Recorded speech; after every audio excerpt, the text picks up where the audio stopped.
मेरे प्रिय दोस्तों, आप सभी को जय मसीह की। मैं आपका दोस्त डॉक्टर विजन चक्रवर्ती फिर से एक बार हाजिर हूं आपके बीच में परमेश्वर के वचन को लेके। आज का जो मेरा टॉपिक है मेरे प्रिय दोस्तों, कि जो धर्मी लोग होते हैं उनके जीवन में दुख क्यों आते हैं। सभी लोग विश्वास करते हैं और विश्वास करते हैं तो सिर्फ चंगाई पाना चाहते हैं। कोई दुख आया तो उनके हृदय और मन आत्मा डगमगाने लगती है। इसका बहुत बड़ा एक रहस्य है बाइबल में। उस रहस्य को मैं बताऊंगा मेरे प्रिय दोस्तों, कि एक धर्मी व्यक्ति के बीच में उसके जीवन में दुख आना चाहिए या नहीं। मेरे हिसाब से और इस बाइबल में जो लिखी हुई उस वचन को मैं भी मानता हूं मेरे प्रिय दोस्तों। तो उस वचन के हिसाब से एक धर्मी व्यक्ति के जीवन में दुख आना चाहिए। क्यों आना चाहिए इसे हमें देखना है। और जैसे आपको मैं बताना चाहता हूं कि जो हमारे बीच में प्रोफेट बजेंद्र सिंह है, बजेंद्र सिंह ने अपने संपूर्ण जीवन को प्रभु यहोवा के हाथों में सौंप दिए थे। प्रभु यीशु मसीह के रास्ते उनके नियम पे चलने लगे थे। प्रभु यीशु की जो इच्छा थी, परमेश्वर यहोवा की जो इच्छा थी, वह इस पृथ्वी पे पूरा हो रहा था।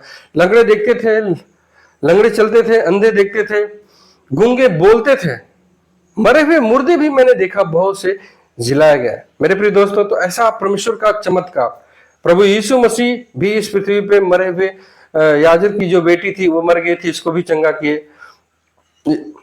लाजर जो मर गया था उसको भी चंगा किए। बहुत लोगों को प्रभु ने चंगा किया। अंधे देखते थे, लंगड़े चलते थे, मुर्दे जीते थे। तो प्रभु जो चाहता था वो किया।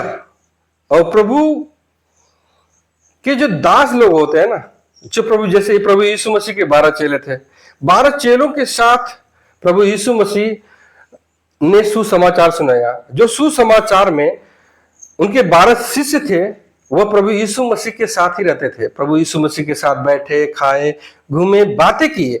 प्रभु यीशु मसीह को उन्होंने अपने आंखों से देखा। लेकिन जिन लोगों ने, उन 12 लोगों ने जिस तरह से विश्वास किया था मेरे प्रिय दोस्तों, विश्वास करने के बाद आपने देखा होगा कि जब उनकी मृत्यु का रहस्य, जब उनके 12 चेले के मृत्यु का रहस्य आप पढ़ेंगे बाइबल में और किताबों में आपने देखेंगे, तो उनका जो मृत्यु का रहस्य है बहुत ही अजबो-गरीब है। वैसा मृत्यु आप सुन के आपका दिल दुख दुख करने लगेगा, मतलब आप डर जाएंगे। ऐसा भयंकर मौत उन लोगों को मिली।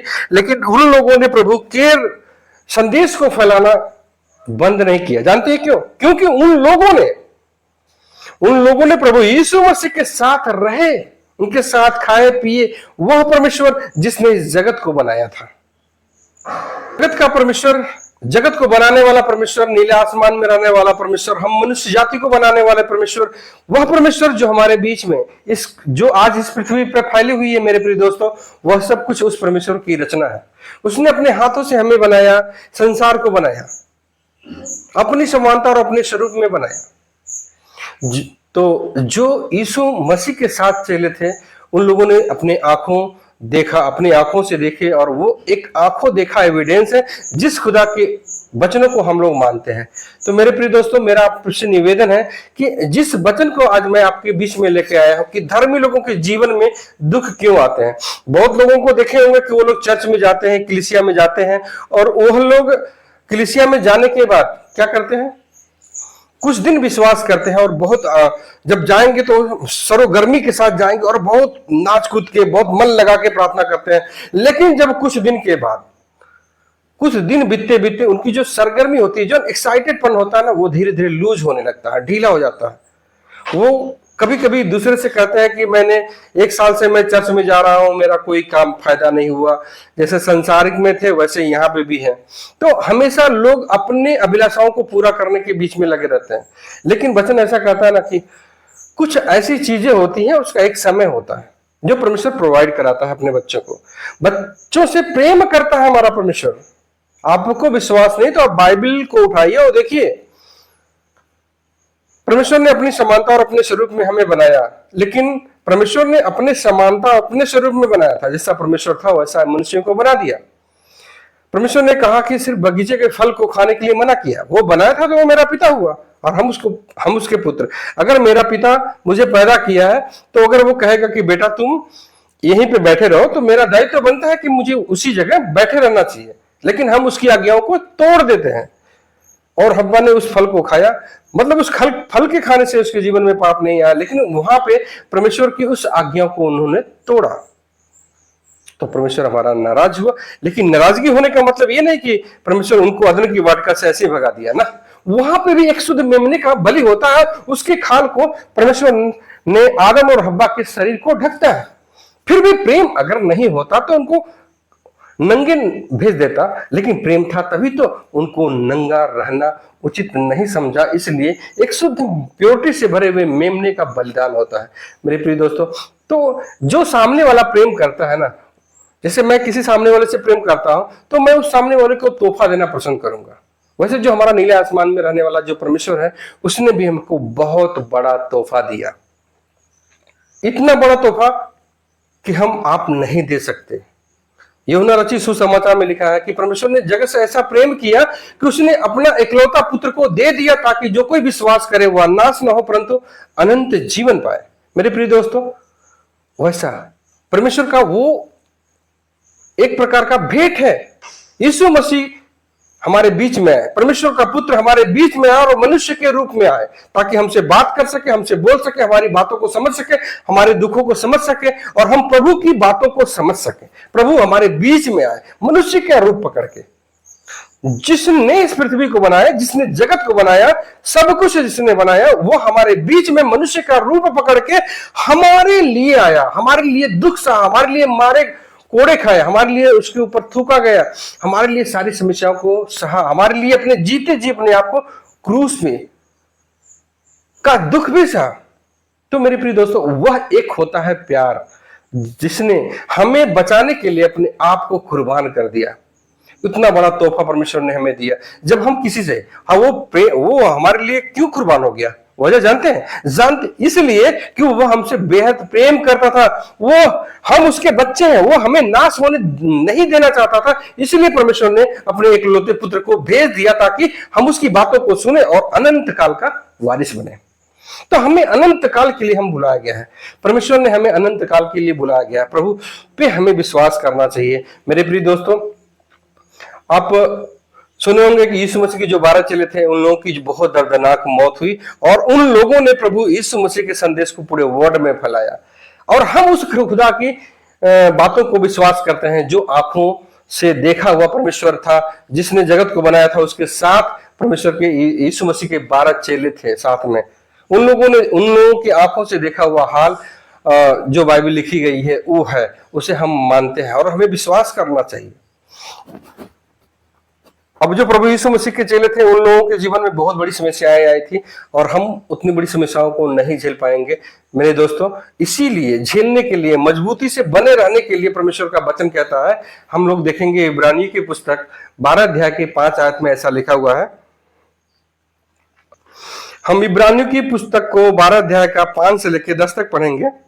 और तुम उस उपदेश को जो तुमको पुत्र की नाई दिया जाता है भूल गए हो कि हे मेरे पुत्र, प्रभु की ताड़ना को हल्की बात न जान, और वह जब तुझे घुड़के तो हिवाव न छोड़।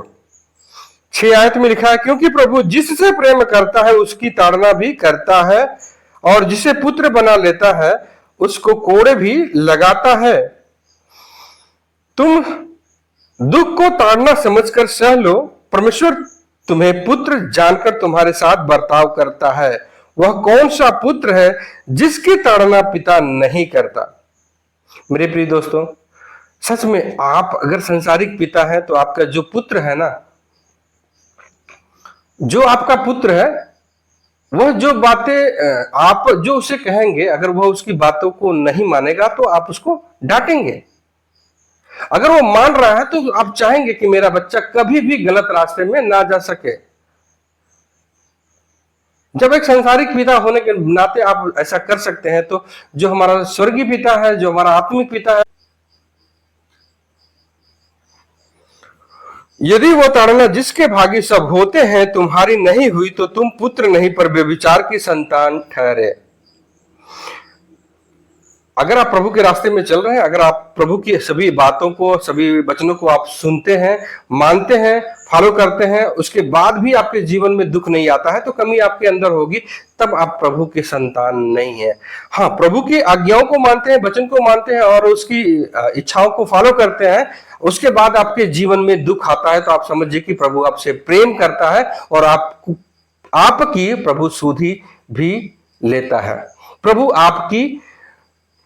आपके बारे में सोचता है, आपके बारे में विचार भी करता है और आपको कभी खोना नहीं चाहता प्रभु, इसीलिए वो आपको ताड़ना देता है। फिर 8 आयत में लिखा है, फिर जबकि हमारे शारीरिक पिता भी हमारी ताड़ना किया करते थे, तो क्या आत्माओं के पिता की ओर से अधीन न रहे जिससे हम जीवित रहें।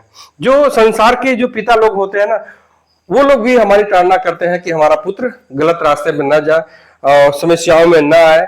उसी तरह मेरे प्रिय दोस्तों, हमारा जो आत्मिक पिता है वो भी यही चाहता है कि हम नुकसान होने से बचे रहें। तो अगर हम प्रभु की आज्ञाओं को मानते हैं, प्रभु के रास्ते पे चलते हैं और प्रभु की सभी आज्ञाओं को अगर अपने जीवन में फॉलो करते हैं, तो आप उम्मीद कीजिए कि आपके जीवन में दुख आएगा, जिससे प्रोफेट विजेंद्र सिंह के जीवन में दुख आया है, लेकिन प्रभु उनको उस जगह पे छोड़ेगा नहीं। उसी तरह आप भी किसी अगर मुसीबत में प्रभु की आज्ञाओं को मानते हुए फंस जाते हैं, तो प्रभु आपको उस मुसीबत में छोड़ेगा नहीं। विश्वास कीजिए, आपकी सुधि लेगा प्रभु। परमेश्वर हमारा जगत का रचना करने वाला परमेश्वर है।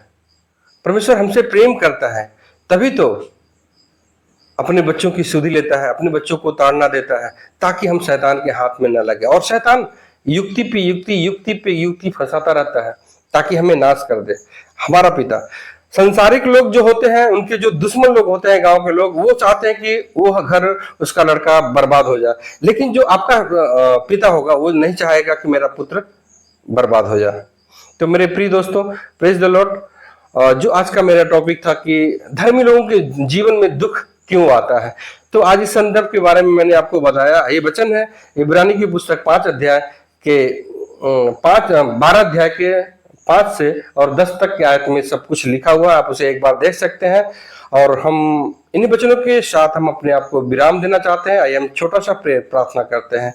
हे पिता, मैं धन्यवाद करता हूँ जितने भाई बहन ने इस प्रार्थना को सुना है और इस वचन को सुना है पिता, उस वचन को अपने जीवन में फॉलो करने वाले बन पाए पिता परमेश्वर, और आपके रास्ते में चलते हुए मजबूती के साथ बने रहे, ताकि आने वाली हर एक समस्याओं से वो लड़ सके पिता परमेश्वर। मैं सभी लोगों के जीवन, भाई लोगों के जीवन को आपके हाथों में सौंपते हैं, अपने आप को भी पिता सौंपते हैं, उनके जीवन से हर समस्या रिलीज होने पाए।